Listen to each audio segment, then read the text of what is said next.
Bonsoir à toutes et à tous, bienvenue sur Accès Direct pour cette troisième de la saison. Nous sommes le mercredi 19 septembre 2018. Je suis ravi de vous retrouver pour ces 45 minutes consacrées à la découverte, à l'information en Savoie-Mont-Blanc.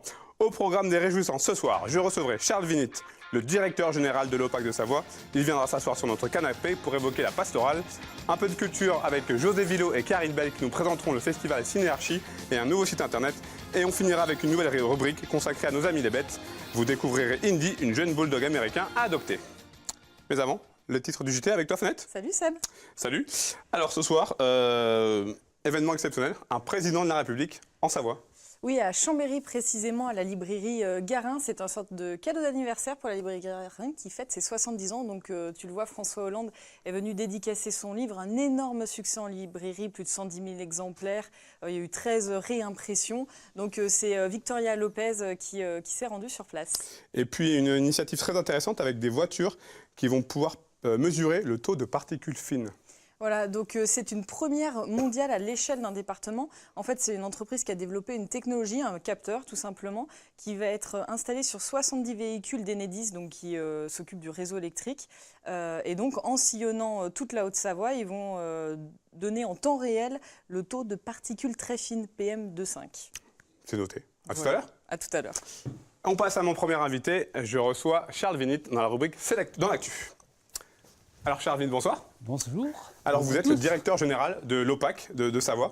Avant de rentrer dans le vif du sujet, afin d'éclairer nos téléspectateurs, une précision sur l'OPAC. Quelles sont les missions et la vocation d'un office public d'aménagement et de construction? C'est relativement simple. La mission, c'est de construire, de réhabiliter et de gérer des logements, et notamment une catégorie de logements qui est attendue de tout le monde, qui est le logement social, ou qu'on pourrait qualifier de logement pour tous. Quelle est la situation aujourd'hui du logement social en Savoie? Alors en Savoie, aujourd'hui, les bailleurs sociaux de la Savoie ont été toujours très expérimentés et toujours très dynamiques, parce que le logement social représente à peu près plus de 30 000 logements sur la Savoie. Et pour l'OPAC de la Savoie, qui est le bailleur principal de ce secteur, cela représente plus de 22 000 logements qui ont été réalisés sur l'ensemble. On dit toujours qu'on loge à peu près 40 000 personnes de la Savoie. Et ça, sur 200 communes du département. Est-ce que la Savoie fait partie des bons élèves en matière du nombre de logements sociaux? En clair, est-ce qu'il y a assez de logements sociaux par rapport à la demande? Alors, globalement, oui. On a quand même un secteur, une proportion de logement social assez importante sur le territoire. Il reste encore quelques communes qui sont un petit peu en retard par rapport aux dispositions, et notamment cette fameuse loi SRU qui oblige les communes à avoir un certain pourcentage de logements sociaux. Il reste quelques communes qui sont en retard, mais j'allais dire, la synergie existe et chacun est bien conscient de construire ce type de logement. Et le rythme est toujours très intéressant en termes de construction sur ce secteur. Alors, ce vendredi 21 septembre, vous inaugurez la Pastorale, une résidence d'un nouveau genre du côté de la mode Servolex. Oui, c'est une opération intéressante parce qu'on connaît le secteur de prédilection qui est le logement familial classique.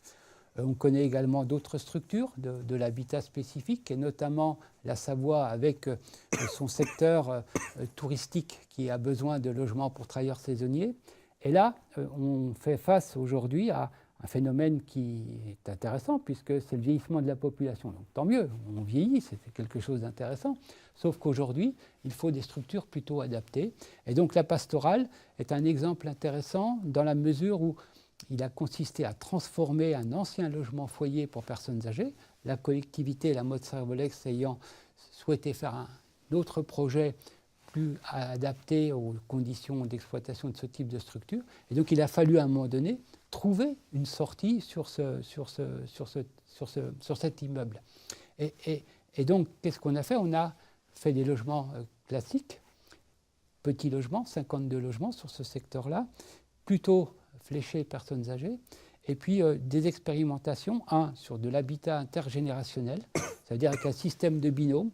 On part du principe qu'il existe encore de la solidarité entre les personnes, et donc on va retrouver sur un secteur des logements avec un espace privatif qui va desservir deux logements. Alors vous l'avez dit, donc plusieurs types de logements sur cette résidence, donc des logements intergénérationnels, Voilà. Des habitats partagés ou encore des appartements adaptés pour des personnes âgées à mobilité réduite? Voilà, ça c'est le logement classique. Et puis l'autre formule, c'est de la colocation. Ça veut dire qu'aujourd'hui, on parle beaucoup de personnes qui souhaitent, pour briser la solitude, etc., qui souhaitent avoir des logements plutôt en colocation. Et malheureusement, souvent la colocation, c'est synonyme d'espace privé que l'on est obligé de se partager. Là, sur cette opération de la pastorale, c'est quelque chose d'un petit peu nouveau parce que ce sont des petits studios avec une salle commune. Et donc chacun est bien indépendant. Et si on veut se retrouver, alors on a déjà eu des expériences de ce type-là, et globalement, ça fonctionne plutôt bien. Alors, en plus donc, de ces logements, il y a aussi des services à la personne, notamment un espace PMI, protection maternelle et infantile, un centre d'accueil de jour pour la maladie d'Alzheimer et Parkinson. Voilà. Et donc c'est intéressant parce que dans ce même équipement, on va retrouver plusieurs fonctions, notamment le conseil départemental qui va occuper une partie, et puis la collectivité, la commune de la Motte-Servolex, qui va occuper l'autre partie. Et l'OPAC, qui est le troisième propriétaire. Et l'OPAC, le troisième propriétaire, avec 52 logements. Ce qui est intéressant également, c'est que ce sont des logements qui vont à la fois, ont des loyers quand même relativement réduits, parce qu'on va tourner autour des 5 € du mètre carré, et ces logements vont pouvoir bénéficier de l'aide personnalisée au logement.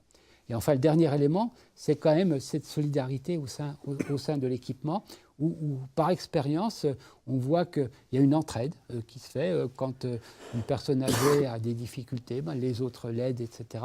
Et puis, il y a la proximité à la fois de tous les équipements. Donc, on voit là une formule intéressante qui permet, de trouver une transition entre le logement classique et puis, l'EHPAD. Et donc là, c'est quelque chose d'intéressant et je crois qu'on a été victime de notre succès parce qu'on a beaucoup de demandes. Et puis un autre aspect que j'ai noté, un aspect à souligner, ce sont des bâtiments à basse consommation avec une réelle démarche environnementale au niveau de la construction. Et donc c'est des bâtiments basse consommation qui ont quand même nécessité beaucoup de travaux parce qu'on croit toujours que la réhabilitation c'est quelque chose de léger, mais quand on veut restructurer un bâtiment de ce type-là, grosso modo, on enlève pas mal de choses et donc on revient. Et donc, isolation renforcée, volets électriques télécommandés, enfin toutes sortes d'équipements aujourd'hui qui correspondent, notamment pour l'équipement des logements pour personnes âgées avec des douches à l'italienne, avec un certain nombre d'aspects globaux. Il reste encore de la place ? Malheureusement, ils sont tous loués. Tout est parti. Malheureusement. C'est plutôt bon signe. C'est plutôt bon signe parce que, c'est un produit qui est attendu parce qu'il gère bien cette transition, cet espace que les personnes. Donc c'est quelque chose que l'OPAC de la Savoie développe sur le territoire sous toutes ces formes-là, et notamment donc avec cette prise de conscience du vieillissement de la population. Bien sûr, ce sont tous des logements qui sont accessibles par ascenseur, etc. Donc je crois que c'est important de le signaler, surtout dans des périodes où aujourd'hui, l'ascenseur, quand on vieillit, c'est quand même quelque chose qui n'est pas négligeable dans l'accessibilité. Dernière question, est-ce que selon vous, ce type de programme, ce type de construction, c'est quelque chose qui peut se généraliser dans l'avenir ? C'est non seulement ça pourra, mais ça sera une obligation. Et donc je crois que c'est aujourd'hui quelque chose qui est dans les gènes de l'OPAC de la Savoie, donc de poursuivre ce type. Alors en sachant quand même qu'on ne veut pas non plus concentrer toutes les personnes âgées au même endroit, donc il y a également des logements classiques de façon à créer cette mixité intergénérationnelle. Merci beaucoup, Charles Merci Bénit. à vous. Bravo pour ce que vous faites et puis bon courage pour ce vendredi. Grosse journée en perspective. Merci à vous. Merci, à Au bientôt. revoir. Allez, on enchaîne avec la revue de presse quotidienne avec Fanette. Très belle veste. Merci. Je tenais à te dire. Alors, on commence avec une histoire qui finit bien. Une belle histoire. Elle est retranscrite par nos confrères de France Bleu Pays de Savoie. C'est Stéphanie qu'on voit sur cette photo qui a été lourdement brûlée il y a 40 ans. À l'époque, un jeune garçon la sauve des flammes et depuis, elle a tout le temps cherché son sauveur. C'est devenu une obsession. Elle a lancé un appel sur différents médias il y a quelques jours. Et bien, cet appel, il a été entendu. Donc, son sauveur souhaite garder l'anonymat, mais c'est un homme qui habite aujourd'hui en Isère et lui non plus. Alors non, là, c'est son mari, Stéphanie. Voilà, on ne connaît pas son nom ni son visage. Il souhaite rester anonyme, mais il n'a jamais oublié ce qui s'était passé. C'était le 3 décembre 1978. Stéphanie a alors 4 ans, elle est dans une voiture, elle joue avec un briquet et ses habits prennent feu. Le jeune garçon l'a sorti du véhicule et l'a recouvert de son blouson pour éteindre les flammes. Pour la petite histoire, lui a gardé son blouson, il a gardé tous les articles de presse de l'époque, etc. Donc ils se sont eu au téléphone, apparemment il y a eu beaucoup d'émotions. Ils ont prévu de se voir, mais c'est encore un peu trop tôt, donc ils vont se laisser le temps. On va leur laisser aussi un peu d'intimité. Voilà, tout à fait. Et puis une initiative intéressante de Mine, l'entreprise que tu avais suivie. Voilà, Sarah Aftan qui a créé l'entreprise Mine il y a quelques années et qui fait ses bonnets sur mesure à Manigo. Et elle a lancé un appel sur sa page Facebook que j'ai repéré aujourd'hui. Elle invite en fait tous les artistes, artisans, créateurs à prendre des photos des différentes étapes de création de leur projet pour sensibiliser les clients sur leur travail, le temps nécessaire pour réaliser un travail artisanal. Et je vais la citer, la beauté a besoin de temps pour éclore dans un monde où on nous vend du toujours plus vite et du toujours moins cher. Donc l'idée, c'est de rassembler ce type d'image comme elle l'a fait là, où on voit la progression de la fabrication du bonnet avec les temps de fabrication sur une page Facebook qui s'appellerait Art Needs Time, avec mon bel accent anglais. Et donc voilà, on en voit un exemple concret, donc une belle initiative. Et puis toi, on va prendre des nouvelles de l'ETG. Oui, on va parler de l'ETG et bien Tournon Gaillard, mais pas forcément bien. Je suis tombé sur un article cet après-midi. 3 journalistes, Brendan Kemet, Stéphane Selamy et Mathieu Grégoire, viennent de sortir un livre intitulé « Les parrains du foot ». Et dans ce livre, on y apprend que le club Auxerrois, finaliste de la Coupe de France en 2013, avait quelques liens plus ou moins étroits avec la mafia corse. Alors, ce n'est pas le seul club, je tiens à rassurer. Mais selon les 3 enquêteurs qui s'appuient sur des écoutes téléphoniques, le milieu corse aurait une influence sur certaines discussions lors des transferts de joueurs. Je pense qu'on va continuer à en parler assez rapidement. Ça charne, en fait. C'est un truc même de mort, dingue. le club continue à faire parler, malheureusement. Et puis, on est bien en Pays de Savoie, Oui, si on en doutait. Une bonne nouvelle pour notre territoire, puisque l'hebdomadaire L'Express a fait paraître son classement annuel des villes où il fait bon vivre et travailler. C'est Angers qui remporte la palme, Angers en Maine-et-Loire, qui remporte la palme donc devant Poitiers et Brest, donc un classement très orienté ouest. Mais Annecy se classe 25e et Chambéry 35e. Donc voilà, c'est à souligner. Il faut savoir que ce classement est établi à partir de 24 indicateurs sur le cadre de vie, le logement, l'éducation, la santé ou encore la sécurité. Donc voilà, il faut venir en Pays de Savoie. À tout à l'heure, Fanette. On n'en doutait pas. Allez, c'est décidément une semaine très culturelle. On passe à la rubrique culture. Je reçois 2 invités, José Villot et Karine Bell, de la Maison de l'Architecture de Haute-Savoie. Alors, on va commencer avec vous, Monsieur Villot. Donc, vous êtes le président de cette Maison de l'Architecture. On vous a invité pour 2 choses. Déjà, dans un premier temps, le lancement d'un site internet qui s'appelle cinéarchi.org. Oui, tout à fait. Voilà, et merci pour cette invitation. Donc, ce lancement a eu lieu le 12 septembre, mercredi 12 septembre. On souhaitait avoir ce lancement sur un site local, régional, puisque la région nous a soutenus en partie pour la construction de ce site. On va expliquer un petit peu de quoi on parle. Un site donc consacré aux films d'architecture. Et puis, fortement, donc, un site qui est porté par le réseau des maisons de l'architecture à laquelle nous appartenons. Vous, Karine Bell, vous êtes la chargée de communication. Alors, je suis la chargée de communication et sur ce projet, plus précisément, j'ai coordonné le projet. Et là, c'était l'idée, justement, c'est le premier site web dédié à l'architecture qu'on a réussi à faire porter par notre réseau national, donc à l'échelon national. Et la Maison de l'Architecture a été choisie dans la mesure où elle est référente au niveau du cinéma, de par son expérience en termes de festival du cinéma d'architecture. Qu'est-ce qui vous a poussé à mettre en place, à lancer ce site internet ? 3 raisons. La première, c'est que, comme vient de le dire Karine, nous organisons le festival, les rencontres du film d'architecture. Voilà, on en dira un mot tout à l'heure. Depuis bientôt, c'est la 19e année, donc depuis bientôt 20 ans. Donc, besoin d'un référencement de tous ces films projetés. Deuxièmement, le site des réseaux, le réseau cherchait un mode collaboratif, informatique, pour pouvoir continuer à transmettre l'architecture par le biais du médium cinéma. Donc, il fallait construire un outil. Et troisièmement, c'est vrai que localement, à Annecy, nous sommes particulièrement bien dotés en tout ce qui est cinéma, captation, outils numériques. Et donc, l'idée est née vraiment ici, mais portée par plusieurs maisons d'architecture collaboratives, de construire ce site. Concrètement, qu'est-ce qu'on peut trouver sur ce site ? Alors, qu'est-ce qu'on peut trouver ? On peut trouver un catalogue de films. On les recherche par thématique sur art, paysage, architecture, environnement. Donc à partir de cette recherche, on va avoir différents films dont on pourra voir les extraits. Pour aller plus loin, on peut organiser des séances thématiques, créer des séances thématiques sur le site. Et la Maison de l'Architecture de Haute-Savoie va accompagner la personne qui aura créé une séance thématique pour projeter cette séance éventuellement dans ses locaux. Quel est l'objectif derrière tout ça? C'est un objectif toujours de sensibilisation à l'architecture à travers le film, parce qu'aujourd'hui, on se rend compte que ça marche très bien et que ça permet, entre une discussion de spécialistes, de faire le lien vers le public. Le public, quand il a vu un film, quelque part, il a envie de réagir par rapport à ça. C'est un excellent média pour transmettre l'architecture. C'est aussi un des objectifs du site. Donc toujours dans cet esprit de mise en valeur du cinéma d'architecture, on l'a dit, vous l'avez dit, le festival Ciné-Archi qui aura lieu les 22 et 23 novembre, c'est bien ça? Voilà, 22 et 23 novembre, avec, on peut le dire déjà, la thématique générale qui va s'intituler Horizon, Horizon au pluriel, toujours dans le cadre de la recherche de films d'architecture, c'est-à-dire qu'on a essayé de définir également, pour pouvoir les enregistrer sur le site, des films qui sont à la fois des films qui permettent de parcourir l'architecture, de comprendre l'architecture, ou également des films beaucoup plus sensibles ou atypiques de création, de créativité, expérimentaux, sous toutes ses faces. Ce n'est pas uniquement le film d'un projet d'architecture en soi, c'est vraiment très très élargi. Donc Horizon, eh bien, on a un petit film, par exemple, pour en dire un mot, un film court qui s'appelle Une maison juste en plus petit, où c'est une jeune femme avec son enfant et qui, pour elle, l'horizon de vie, c'est déjà de pouvoir vivre correctement dans un mobil-home. Donc elle est déjà très très heureuse et on a ce petit film qui est plutôt joyeux, donc ça change un peu des questions de société qui sont souvent assez plutôt dramatiques.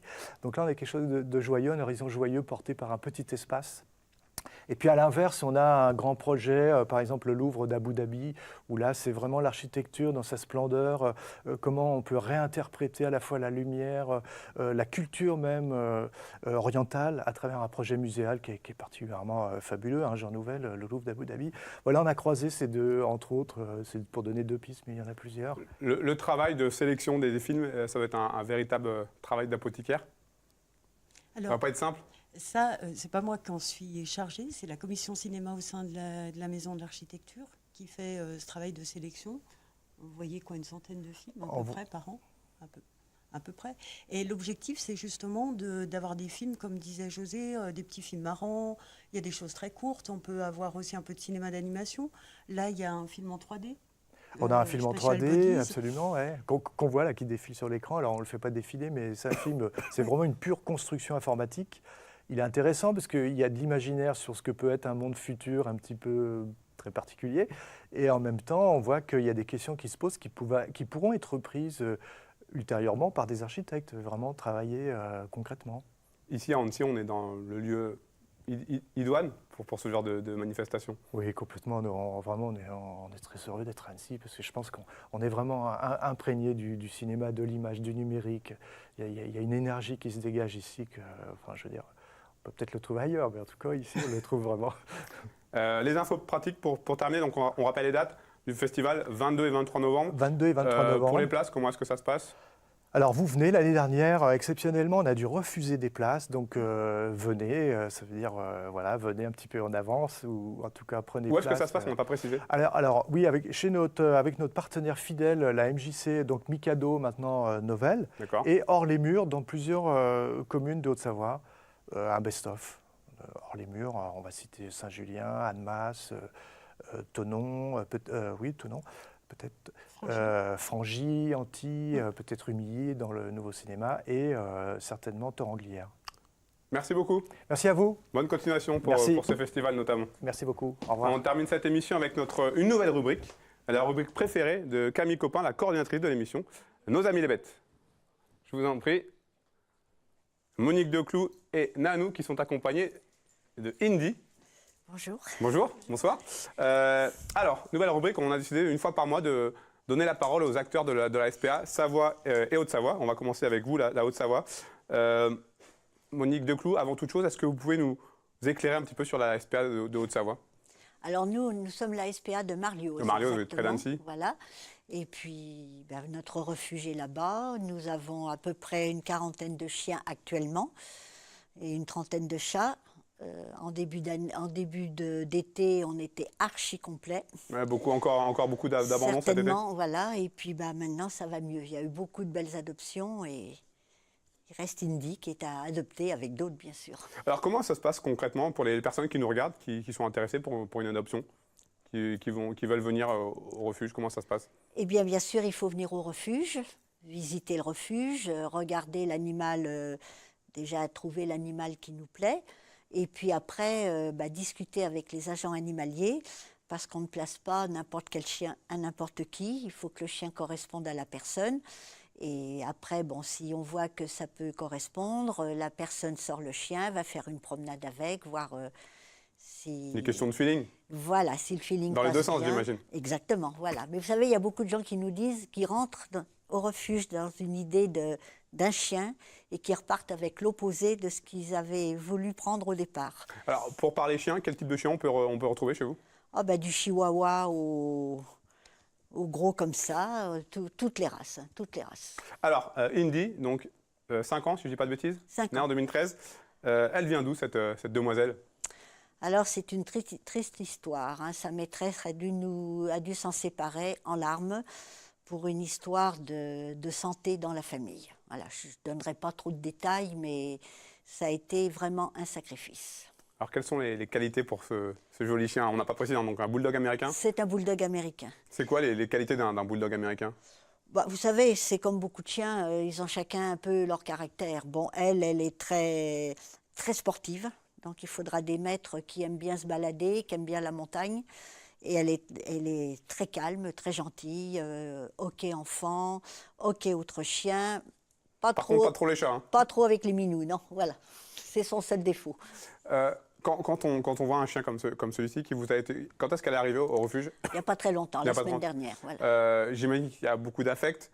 Comment est-ce que vous arrivez à gérer la peine aussi des animaux? J'imagine qu'il y a aussi beaucoup de peine chez les animaux. On a des très bons soigneurs qui sont vraiment là pour les animaux. Bon, ils sont là pour gagner leur vie, comme tout le monde, bien sûr.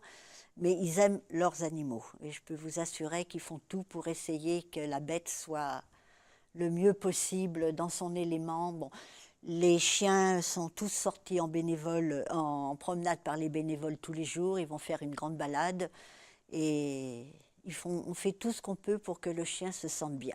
Alors, on l'a dit, vous l'avez dit, Indy, elle a besoin d'espace, de se défouler. Oui, c'est une chienne qui aura besoin de maîtres, peut-être pas vraiment sportifs, mais qui fassent beaucoup de promenades, de randonnées, de choses comme ça. Elle est costaude, hein?